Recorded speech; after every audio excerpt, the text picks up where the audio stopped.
Hello, everybody. Welcome back to the show, Science Dispatch, episode 36. I'm joined by Dr. Josh Bloom, who I do not get to have on the show enough. Josh, how are you today? It's so nice to hear your voice again. Well, I just got let out of a Russian prison, so I was unable to do my podcasts, which was worse than the prison itself. That's how much I missed you, Cameron. Oh, shucks, Josh. How was the food? Was it good? Did Comrade Putin feed you well? It was a whole lot different than Arby's. All right. Well, there you have it. Russian prison food tastes like Arby's. Who has the meats? We won't be getting any funding from them or anyone else, really. So what's the difference? Well, you just exposed our big beef funding, Josh. So big beef. Yes, sir. All right. Well, it's good to have everybody with us again. We've got two articles to discuss this week. Both are authored by Josh. So the first one is actually an op-ed that you co-authored for USA Today. It's called "Bureaucrats Are Telling Your Doctor How to Treat Pain and Patients Suffer Needlessly." And then we've also got a rather entertaining piece that you wrote about CVS putting homeopathic remedies, in quotes, on the same shelf as actual pain relievers. So they're both very, very interesting, Josh. Let's start with the first one, which is the more serious and more tragic one even. And that is we have bureaucrats in Washington telling doctors what to prescribe and what not to prescribe. So what's going on? Well, we're about a decade into this. I first noticed, and it was just dumb luck, but I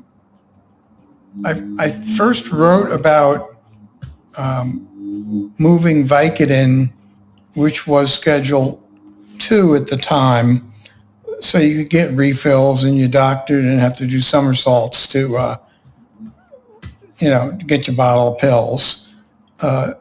I'm sorry, it was Schedule 3, that's less.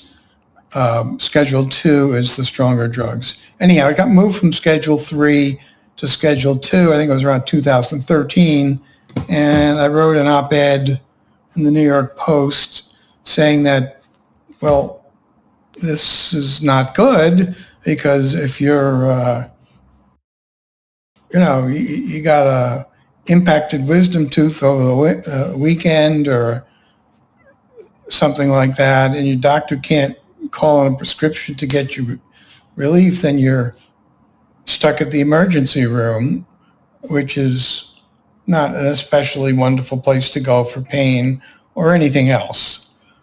So I just kind of happened to hit on something there, and I let it go until about 2016 when the CDC released a report. They call it guidance about opioid prescription. It's nothing of the sort. It turned into state laws and mandates and inflexible policies. And at that point, I'm thinking, well, this is bad because, first of all, I'll be kind and just call the CDC a bunch of idiots. Based on their recent performance, and I'm not just talking COVID, I'm talking about leaving smallpox lying around in a box in a closet and just a whole bunch of terrible, potentially dangerous mistakes that they were making under Tom Friedman back in the early 2010s. And of course, now they've proven it even more. Oh, I found interesting that the CDC, which might not even know how to open a prescription bottle, is all of a sudden weighing in on what suggested doses for different drugs that doctors should be prescribing. Of course, the suggestions, which were based on absolutely nothing. We can talk about that a little later if you want. They started to become state laws very quickly. And now there are about 40 states that have restrictions on opioid prescribing. And the result is, well, there are two results. One is that you and I both know that there are tens of millions of pain patients who have been involuntarily tapered from their medicine. Sometimes they've been on a decade or two and were doing just fine. And of course now, if you can't, there's such pressure on doctors and hospitals not to prescribe opioids because they're getting on a DEA list and being prosecuted if the DEA deems that they're writing too many prescriptions or too high a volume, as if the DEA should be deciding what the right number of prescriptions and dose is. So you've got the DEA and the CDC, maybe the two worst agencies to be inserted between the patient and the doctor. And the results have been an absolute disaster. Not just for pain patients, but it's, there is irrefutable evidence now that as pain prescriptions have been cut, and they're down to below 2010 level, I think, the number of opioid deaths go up, of course, because of course people switch over to fentanyl, and we all know about that now. So this policy has hurt users and abusers and doctors, because I know a whole bunch of them that are have lost their license or going to jail, or they're on trial now, and it's really I don't know. It's like Stalinist Russia, where the government is dictating to doctors how much of a pain medicine they can prescribe. Like, when has that ever happened in the history of the United States before? Like, never. It's really tragic, Josh. And I remember the first time I spoke to you about this years ago now, you pointed out that this could affect anybody. And I believe you said you could go out this afternoon and get in a car accident and crush both your knees and live the rest of your life in excruciating pain because your doctors are afraid to give you the medicine that can control the pain. And it scared the hell out of me, because it really can affect anybody. The example of people, like serious car accidents or whatever, even something that's inoperable, you have people that could really benefit from pain control and they're not getting it. I mean, I think at one point you told me people are actually committing suicide because their choice is, illicit street drugs, or they end their life because they're in so much pain. So talk about that a little bit. Well, I don't have I'm not aware of a suicide opioid publication yet. There will be one at some point. All I can tell you is from firsthand experience, hardly a month goes by when I don't get an email from somebody who's just venting that they're going to commit suicide, or sometimes asking me the best way to do it, which of course I can't say, even though I know. So that's anecdotal, but there are patient advocacy groups all over the country that are keeping track of these in an informal sort of way. All I can tell you is that I hear this more and more. Plus, I don't see how it couldn't be. Because if you're living off a high dose of oxycodone because of, let's say, some spinal nerve issues, or any number of diseases or accidents that will put you in permanent pain, and you're doing okay, and they yank those drugs away from you. A lot of these people can't get out of bed anymore, and they're just facing 1 hour after another of unrelenting 10 out of 10 pain. So yes, there are definitely suicides. I don't have scientific quality data on them. Well, I don't think you have to have that. We will at some point, as you said, but I mean, if it's bad enough that strangers are emailing you and asking you for tips, on how to shovel off this mortal coil, I mean, that's horrible, right? If the idea is ostensibly the idea behind these regulations is we're trying to protect public health and keep people from addiction and ruining their lives, and it seems to me that if they're in so much pain that they want to die, maybe we've gone the wrong direction here. You know what I'm saying? I think you're operating under the wrong assumption, though.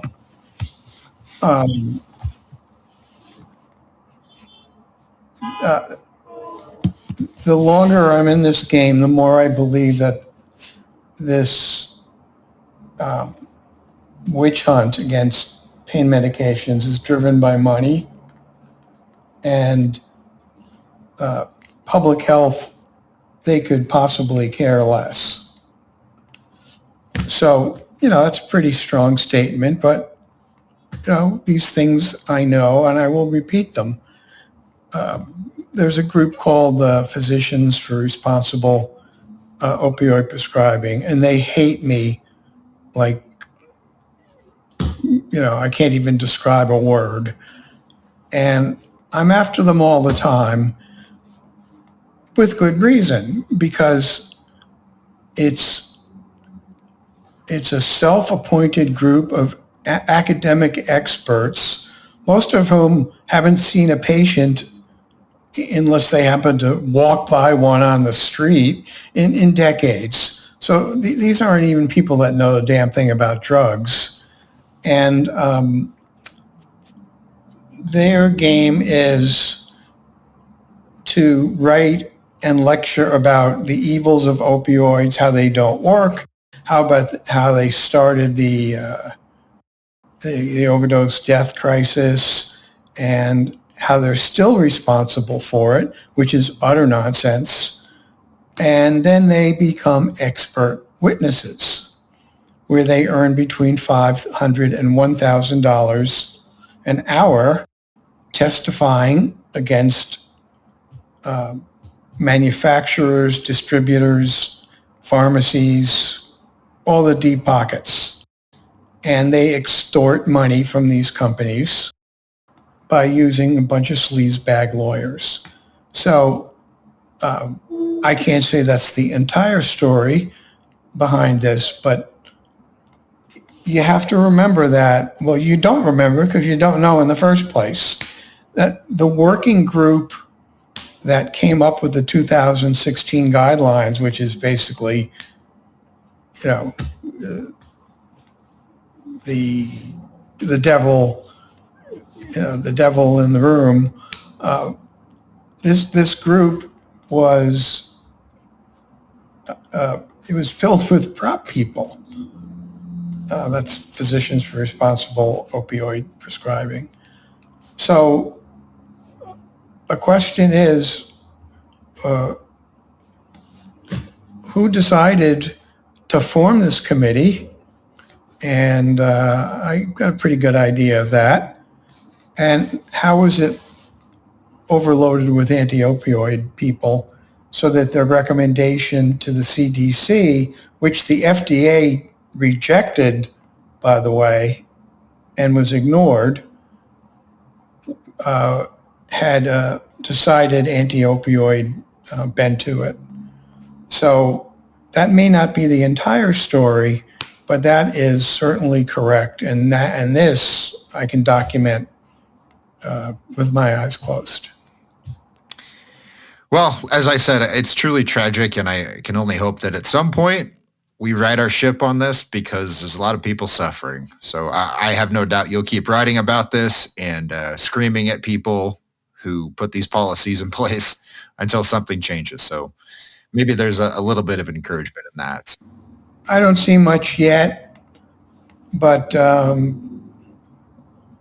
at some point this is all going to come out, and I'm hoping people go to jail for what they did. I'm not going to name names, but maybe I'll visit. Bring us some Tylenol. Okay. Enough of that foolishness. My inappropriate jokes aside. I just reread the story, Josh, in prep for our discussion, and it really made me angry, especially as a dad with a young child. The fact that people are selling so-called, homeopathic remedies and pain relievers that are targeted to parents to give to their children that don't actually do anything, and in fact don't even contain active ingredients. So tell us about this story, and start with the lawsuits that were filed against CVS. That's an important point people should be aware of.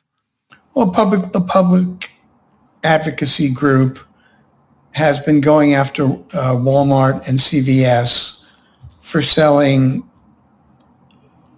let's call it a homeopathic remedy, even though it isn't a remedy, let's say for pain, right next to kids' ibuprofen.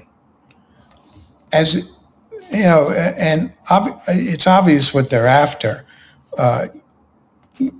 All over the shelves, you see the CVS brand and then the name brand right next to it. Well, they are equivalent.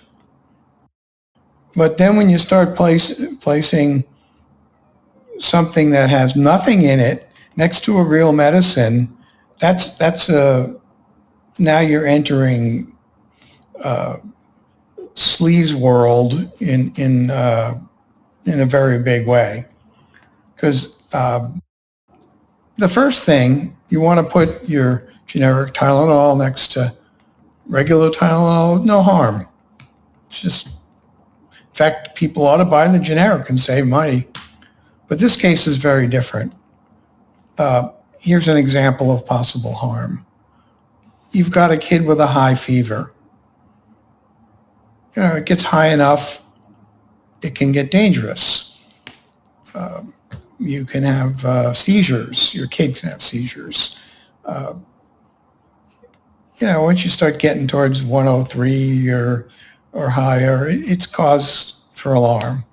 And ibuprofen, Advil does a very good job of bringing down fever. Tylenol does a moderately good job of that also. So I went into CVS just to check it out, and there it was. Children's ibuprofen sitting right next to something called, well, it doesn't matter what it was called, but because it said homeopathic on it. And I'm thinking, well, this is wrong, because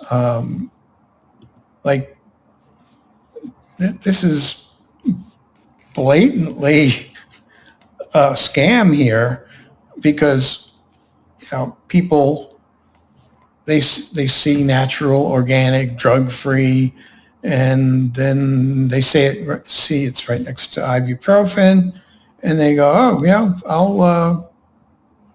I should get this stuff, it's safer. Well, it is, because it's a bunch of water or a sugar pill. And we should probably, and you can elaborate on this, Josh, but we should just probably make clear that if something is homeopathic, it means that whatever the active ingredient has been diluted to the nth time that it effectively is not there. You're getting water and maybe sugar. That's basically it. And I don't really understand the logic in that, but it has something to do with, the memory of the drug existing in the water or something. And the less of it there is, the more effective it's going to be against whatever condition you're trying to treat. It makes zero sense to me, Josh. I don't know why anybody would believe that, but you're the chemist, so what's going on there? Well, this idea first came about in 1796, And I don't know of a whole lot of medical procedures, drugs, or whatever that are still used from 1796, because bloodletting and whatever else they did to people that didn't work. It's just not done anymore except for this. And I'll give you a little bit of background on how they do this. Well, trying to describe it logically is difficult because there is none. But here's the homeopathic theory that like cures like. So if I have poison ivy on my face and I rub more poison ivy on my face, theoretically it should get better.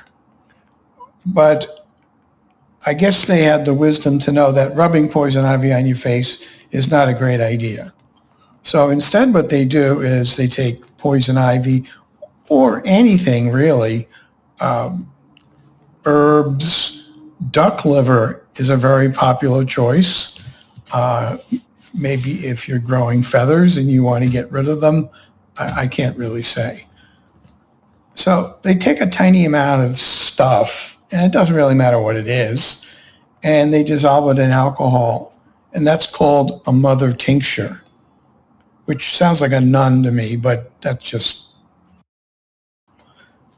And then they do what's called a series of serial dilutions.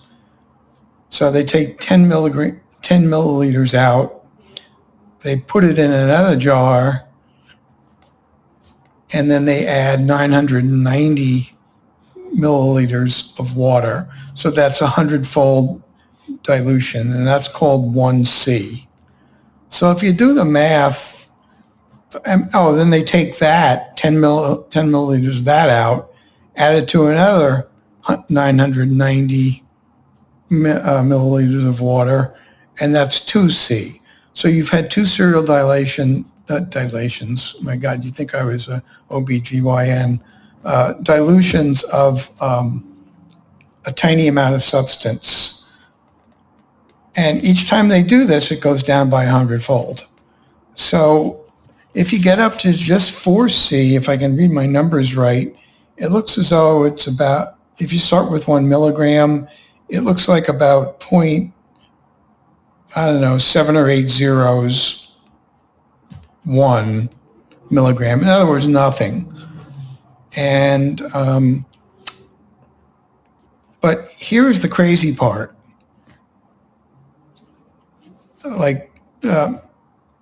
One of the tenets of homeopathy is the more you dilute it, the stronger it gets, which is just madness. So then they keep going, and by the time you get to 9C, so you're talking about 9 serial dilutions, it's, what is it? It's so many zeros I can't even read it, but it's basically almost nothing in there. But then they keep going to 12C, which is approximately where there's 1 molecule of the stuff left. So if you take that and divide it in half,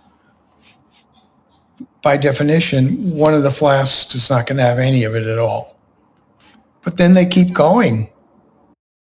So at 13C, there's nothing there. But since more dilution equals stronger, you see 20 and 30C, which is, it's absolute nonsense. And I believe the product I was talking about for teething relief compared to ibuprofen, it had between 5C and 9C of a few different things like chamomile. So chamomile at 9C is 1 bazillionth of a milligram. And it makes me wonder if it would be more effective if they threw more water in there. So this is black magic. It's nothing more. It's just crazy, it's silly, and it goes against every law of chemistry and physics that you could ever imagine. But if you ask a homeopath how this works, assuming you can get the straitjacket off, the bottom line is, even though the drug is gone, it leaves an imprint on water. They call it the memory of water. And it's this water molecule which has all these curative products, even though it was duck liver in the first place, will cure pain and gas and whatever the hell else is wrong with you. So a final comment, observation that you can respond to if you like. When it comes to a major chain like CVS or Walgreens or whoever, it's strange to me that they would allow this, because if you were to go to the pharmacy and let's say you were diagnosed with COVID, you go in and you say, my doctor recommended Paxlovid to treat my infection. The pharmacist wouldn't say, well, before you do that, let me tell you about ivermectin. That just wouldn't happen. No pharmacist in their right mind would do that. And no company in their right mind with pharmacies in their stores would say, hey, let's talk about ivermectin, right? But on an issue like this, I don't know why, presumably because it's not as critical of an issue perhaps, or maybe it's just a double standard. They will sell you a homeopathic remedy instead of ibuprofen. I don't get it. What do you think about that? My best guess is this is about money also. So these companies that make this junk, well, it's junk, it's water, would not surprise me if they paid some kind of a fee to CVS. And this is just speculation, but nothing else makes sense to have their product placed next to a supposedly likewise CVS product. If there's another reason, like some kind of marketing nonsense, I don't get it. But it certainly doesn't belong there. And the group that's going after them in court is called the Center for Inquiry. It's a nonprofit, much like ACSH. And they don't like the fact that you're selling absolutely useless stuff next to a real medicine in order to trick people to think that they're similar or the same. And they've had a lot of luck going after Walmart and CVS, and I think they're going to win. So just amusingly, like a few weeks after I snapped a picture of a product called Camila, sitting right next to ibuprofen, I went into a CVS and I could not find a single homeopathic remedy next to a single drug. Which sounds like somebody sent them our article then. Yeah, I think. Well, that's good news. That's some movement in the right direction. Maybe we can't undo the damage from the opioid prohibition, but we can get homeopathic crap off the shelves of drugstores. So that's a start, Josh. I'm encouraged. Well, in most cases, homeopathic garbage, I don't want to even call it remedy, is not going to hurt you, because it's if it's in a solid form, it's sugar. If it's in a liquid form, it's water. So you can drink all you want. You can go diving into it. It wouldn't make any difference. The only trouble is that when it's used in place of a medicine, when the medicine is used. And there's one other instance. sometimes people use homeopathy and they even use it wrong. So one of the ingredients that's used is belladonna from nightshade. It's a pretty toxic. I think it's a neurotoxin. Don't quote me on that. And sometimes they don't dilute it enough, and there can be a lethal dose of belladonna in there, and you're giving that to your kid. So that's not a great idea either. So the whole thing just stinks, and it reeks of corruption and money and, taking advantage of the unsavvy American consumer when it comes to these things. Well, there you have it. That's why you need to read ACSH and then come listen to this podcast so you can know what's going on out there. If you want to get the stories that we talked about on the show, just go to our website. It's acsh.org. There's a subscribe tab up at the top. Click on that, punch in your email address, and 3 times a week we'll send you the stories that we publish. And the ones you read the most are the ones we talk about here. So these stories were pretty popular this last week, Josh, and so here we are breaking them down. As always, I want to thank everybody for listening. Really appreciate you lending us your ears for a half hour. Josh, as always, it's great to talk to you. I hope you don't end up in another Russian prison anytime soon.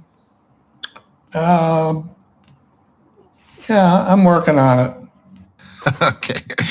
All right, folks. We'll see you next time for episode 37.